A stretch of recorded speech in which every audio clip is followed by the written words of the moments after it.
నూనె గింజల పంటల్లో ముఖ్యమైనది వేరుశనగ. రబీలో నీటి వసతి ఉన్న ప్రాంతాల్లో చాలా వరకు రైతులు ఈ పంట సాగు చేశారు.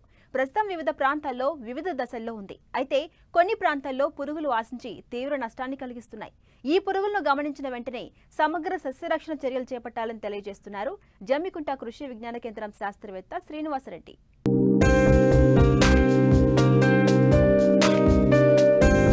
ఉభయ తెలుగు రాష్ట్రాల్లో రబీలో ప్రధాన పంట వేరుశనగ. గతంలో వర్షాకాలంలో అధికంగా సాగు చేసేవారు.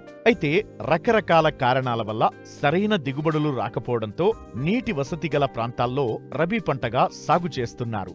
అక్టోబర్ నుండి డిసెంబర్ వరకు వేరుశనగను విత్తారు. అయితే వివిధ దశల్లో ఉన్న ఈ పంటకు ఇప్పుడు పురుగుల బెడద ఎక్కువైంది. రసం పీల్చే పురుగులు, వేరు పురుగు, పొగాకు లద్దె పురుగులు ఆశించి తీవ్రంగా నష్టపరుస్తోంది. ముఖ్యంగా పొగాకు లద్దె పురుగు పగటి వేళల్లో కనిపించకుండా చెట్ల మొదళ్లలో, భూమి నెర్రల్లో దాగి ఉండి ఉదయం, రాత్రి వేళల్లో చెట్లపైకి వచ్చి ఆకులను తినివేస్తుంది. దీంతో కిరణజన్య సంయోగక్రియ తగ్గి ఊడలు తగ్గిపోయి దిగుబడికి నష్టం వాటిల్లుతుంది. కాబట్టి పురుగులు ఆశించినట్లు గుర్తిస్తే సమగ్ర నివారణ చర్యలు చేపట్టాలని సూచిస్తున్నారు కరీంనగర్ జిల్లా జమ్మికుంట కృషి విజ్ఞాన కేంద్రం శాస్త్రవేత్త శ్రీనివాసరెడ్డి. ఈ యొక్క వేరుశనగ పంటను కనుక చూసినట్లయితే దాదాపుగా అక్టోబరు, నవంబరు, డిసెంబర్ మాసాల్లో చాలామంది రైతు సోదరులు అందరూ కూడా విత్తుకోవడం జరిగింది. అది కూడా వివిధ దశలలో ఉన్నప్పుడు కనుక చూసినట్లయితే మనకు ఈ యొక్క పొగాకు లద్దె పురుగు ఎక్కువ గమనించడం జరుగుతుంది. ఈ యొక్క పొగాకు లద్దె పురుగు నివారణకు రైతు సోదరులందరూ కూడా ఎకరానికి 4 నుంచి 8 కనుక లింగాకర్షక బుట్టలు కనుక పెట్టుకున్నట్లయితే ఈ యొక్క లింగాకర్షక బుట్టలలో ఈ యొక్క రెక్కల పురుగులను మనం సమర్థవంతంగా అవి అట్రాక్ట్ చేసేసి వాటిలలో కనుక పడ్డప్పుడు అవి చనిపోవడం జరుగుతుంది.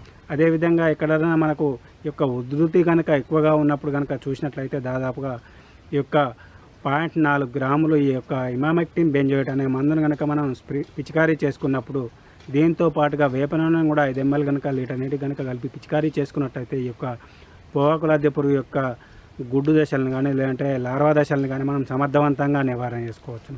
అదేవిధంగా వీటి యొక్క ఉధృతి ఇంకా ఎక్కువగా ఉన్నప్పుడు ఈ యొక్క మనకు పాయిజన్ బైట్ విషపు ఎరను కనుక తయారు చేసుకొని కనుక ఈ యొక్క విషపు ఎరను తయారు చేసుకోవడానికి ఎకరానికి 10 కిలోల తౌడు, అదేవిధంగా 2 నుంచి 3 కిలోల బెల్లంను మనం కనుక గరగబెట్టుకొని 10 కిలోల తౌడును కనుక దాంట్లో కనుక కలిపి విషపు ఎరలో మనం ఈ యొక్క క్లోరోఫైరిఫాస్ అనే మందును 1/2 లీటర్ నుంచి లీటర్ వరకు కలుపుకోవాలి. అదేవిధంగా మోనోక్రోటోఫాస్ అనే మందును కూడా 1/2 లీటర్ నుంచి లీటర్ వరకు కనుక కలిపి సాయంత్రం వేళలలో చిన్న చిన్న ఉండలుగా చేసి కనుక సాళ్ళ వెంబడి కనుక చల్లినట్లయితే ఆ యొక్క తీయదనానికి ఈ యొక్క పొగాకు లద్దె పురుగు యొక్క లార్వాలు ఆకర్షింపబడి అదేవిధంగా 3 నుంచి 4 రోజుల తర్వాత కనుక చూసినట్లయితే ఈ యొక్క పురుగులన్నీ కూడా మనకు చనిపోయి కనిపించడం జరుగుతుంది. అదేవిధంగా మనం వేరుశనగ పంటలో కనుక చూసినట్లయితే ఈ యొక్క కాండం కుళ్ళు తెగులను కూడా ఎక్కువగా గమనించడం జరుగుతుంది. ఈ కాండం కుళ్ళు తెగులు రావడానికి ప్రధాన కారణం ఏంటంటే మనకు ఈ యొక్క తామర పురుగులు. ఈ యొక్క తామర పురుగులు రసం పీల్చడం వల్ల మనకు ఒక మొక్క నుంచి ఇంకొక మొక్కకు దాదాపు ఈ యొక్క కాండం కుళ్ళు తెగులు అనేది మనకు రావడం జరుగుతుంది. వాటి నివారణ కనుక చూసినట్లయితే ఈ యొక్క థయోమిథాక్సామ్ అనే మందును 0.2 గ్రాములు కానీ లేదంటే ఎస్టామిప్రిడ్ అనే మందును 0.2 ml కానీ లీటర్ నీటికి కనుక కలిపి పిచికారీ చేసుకున్నట్లయితే ఈ యొక్క తామర పురుగును మనం సమర్థవంతంగా నివారణ చేసుకోవచ్చు. అదేవిధంగా అక్కడక్కడ ఇంకా ఈ యొక్క ఉధృతి కనుక ఎక్కువగా ఉన్నప్పుడు ఈ యొక్క ట్రైకోడర్మా విరిడిని 2 నుంచి 4 కిలోలు తీసుకొని 80 నుంచి 100 కిలోల ఈ యొక్క మాగిన పశువుల బెడలో కానీ వర్మి కంపోస్ట్లో కానీ కలిపి కనుక మనకు తేమ ఉన్నప్పుడు నేలలో తేమ ఉన్నప్పుడు కనుక వీటిని చల్లుకున్నట్లయితే దాదాపుగా ఈ యొక్క కాండం కుళ్ళు తెగులు కానీ ఎండు తెగులు కానీ రాకుండా సమర్థవంతంగా నివారణ చేసుకోవచ్చు. అదేవిధంగా ఇంకా వేరుశనగలో ప్రధాన సమస్య మనకు ఈ యొక్క వేరు పురుగు.